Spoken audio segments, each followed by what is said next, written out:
Barbershop conversation, guys. Feel free, hit the subscribe button. So let's. I want to double back and talk about this Shakur Stevenson um, um, as it relates to him talking, lashing out on ESPN and saying that they basically misrepresented him by not putting their financial and physical resources. As I said, Tyson Fury got 2.5 hours programming before the weigh-in, right? And before the fight or something like that. Something Tyson Fury bragged about, and I actually saw it too because it was even after the weigh-in because I remember he had like a 30-minute sit-down interview with the crew up top, and Shakur Stevenson ain't getting that treatment. And the $1 million question is Shakur Stevenson is his manager, right? I mean, excuse me. Andre Ward is his manager, co-manager, manager, and Andre Ward got to make a decision. Are you going to represent Shakur Stevenson? Or are you going to work for ESPN? You guys say, Fred, you're being facetious. No, I mean, Fred, you're digging too deep. Listen, at the end of the day, you got to make decisions. You can't serve two masters. Andre Ward cannot sit there and get a paycheck from ESPN and allow Shakur Stevenson to get treated the way he's being treated.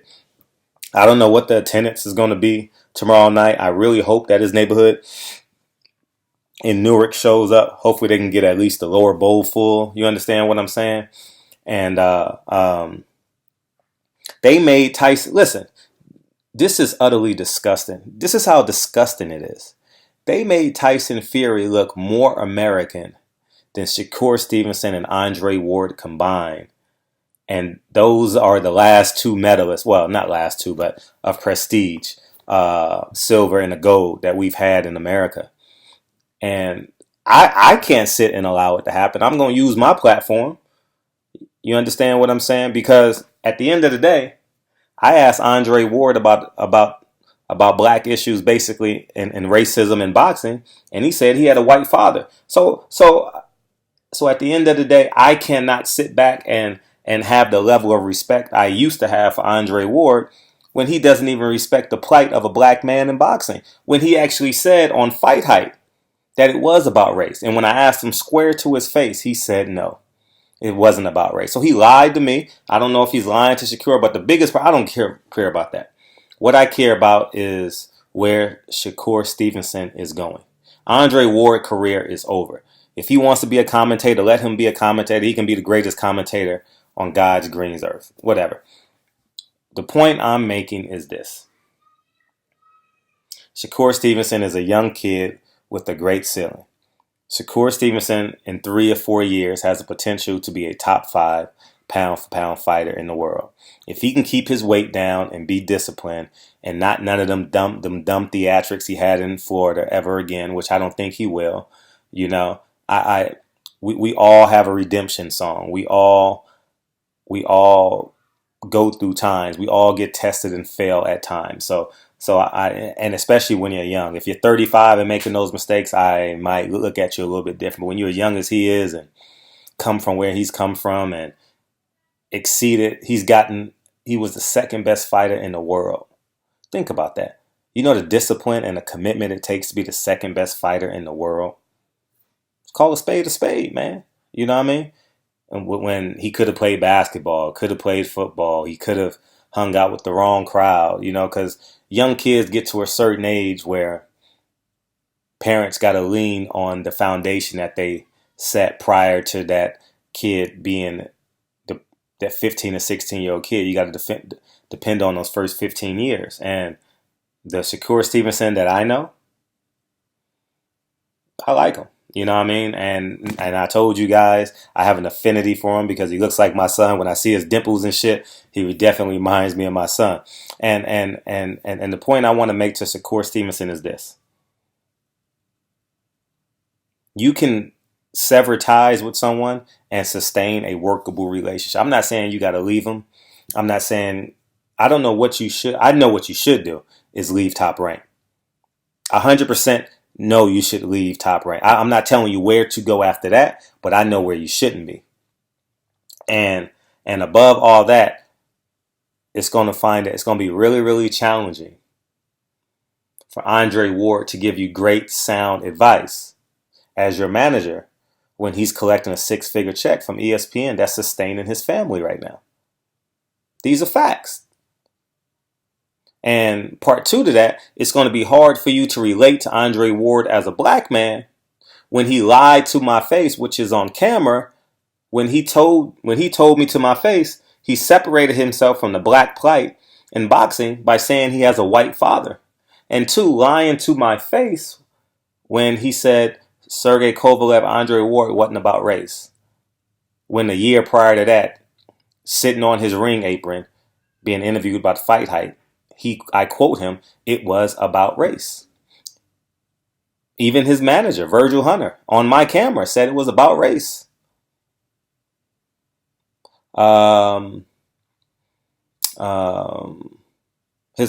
His manager, I forget. Damn, why am I drawing a blank on his name? I see his face. But anyways, you get what I'm saying. So at the end of the day, Shakur Stevenson, I know you have a great deal of respect for everyone involved. And people are going to say, "Oh, I'm crazy. I'm this. I'm that." Listen, Shakur, Mr. Stevenson, I don't want nothing from you. All my platform is to do is to get the debris out the way, so y'all can live your best life, fight your best life, and make your most money. I don't make no money in boxing. I'm not the opportunist that Andre Ward made me out to be. And as you can see, I 100% give back more than what I receive from the gift of boxing to my community on a regular basis. Okay? And three, I just want you to have a legacy in boxing and reach your apex, reach what God created in you. Whatever apex God created in you, I want you to realize it. And I don't think it can be realized when you have a manager that's serving two gods, and you have a promotional company that doesn't care about you and doesn't want to push your brand. All right. There's a lot of people you can consult in because they have firsthand experience doing this. Floyd Mayweather, Manny Pacquiao, Mikey Garcia, Miguel Cotto, and the list goes on and on. Andy Ruiz, you know what I mean? There's so many other fighters Mike Lee, who's fighting Caleb Plant, you know? So there's so many different people you can actually reach out and talk to. But I'm genuinely afraid that the people you consult with may be dancing with the devil already. You know what I mean? Andre Ward may be wearing Prada already. He may have Prada shoes on already. I'm not going to go to limb and say he's wearing the Prada wears devil. Was it? Prada wears devil wears I wear nada. What Kanye West say? Something like that. Yeah, I know what it is. So anyways, man, I genuinely want Shakur Stevenson to realize his dreams and his reality.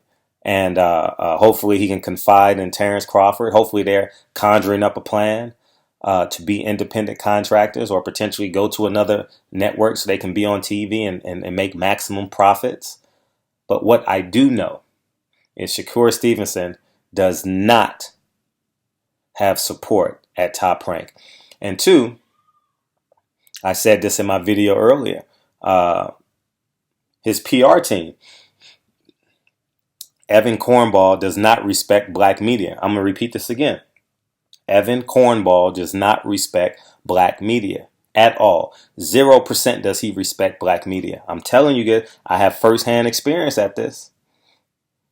You understand what I'm saying? He denied 78 a credential for a Terrence Crawford fight because he didn't have enough Lomachenko videos on his channel. Can you believe that shit? Can you literally believe that shit? Insane.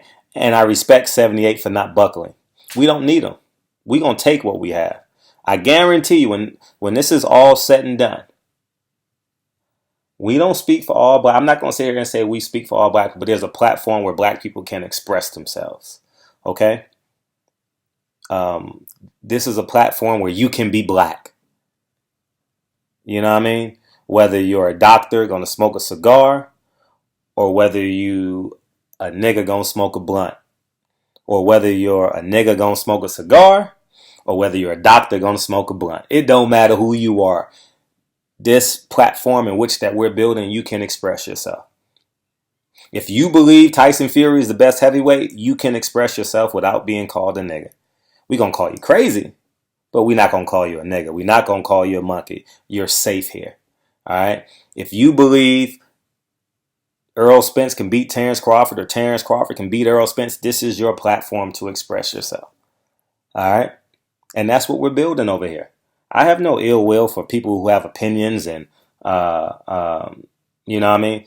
Shakur, there's a reason why they blocked me from top-ranked fights. There's a reason why Andre Ward, Evan Korn, and Timothy Bradley and all the media, the Dan Raphaels and the Steve Kims, they blocked me from covering your fights, okay?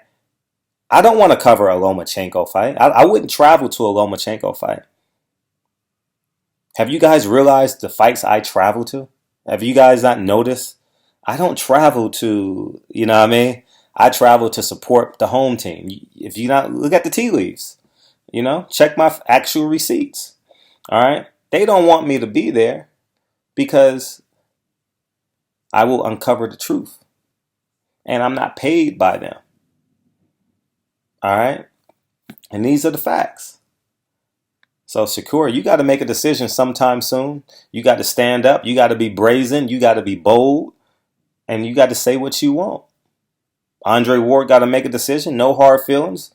Either way, possibly. You know, your feelings may be hurt, but he is getting a check from ESPN. There's no way he can get a check from ESPN and get a check from you and tell you, say, hey, I think you need to leave ESPN. You know what he's going to tell you? Hold on, I'll get it right. So he can get both checks, right? Now, that's all I'm saying. So at the end of the day, man, I wish you well. Jay-Z song. I wish you. No, that's Farewell. Farewell. J. Cole. That's the last of the blow up. What mixtape was that? The last song? So anyways, man. Barbershop Conversations, man. Feel free to hit the subscribe button. Shakur, I wish you well tomorrow. Hopefully you put on the show in front of your whole town. I genuinely enjoyed you around those kids. As I said, we got to get you some different color tank tops because you wearing, I don't know how many white ones you got, but you got a lot of them. So anyways, man, barbers. But I'd rather you spend money on your tank tops than on jewelry. You know what I mean? I'd rather you spend money on tank tops than on cars that you're not going to drive because you're traveling every weekend. You're going to different fights. You're in training camp. You're somebody's sparring partner. You got a best friend. You probably got a girlfriend somewhere. I don't know. But you're never going to be home. What you need to do is relocate to a tax-free state while you're young. The Floridas, the Texas, the Nevadas got low state tax. You understand what I'm saying? And start there. Create your home residence there so you don't have to pay tax and you can get all your money. Okay, so when you file your taxes, when they take your taxes out of these New York states, you can get something back on the back end. Okay, I'll teach you how to do that. If you ever want to know how to have Mitt Romney or Donald Trump tax returns, holla at me. That's all I'm gonna say. Barbershop Conversations, man. Feel free, hit the subscribe button. And I'll talk to you guys real soon. Peace.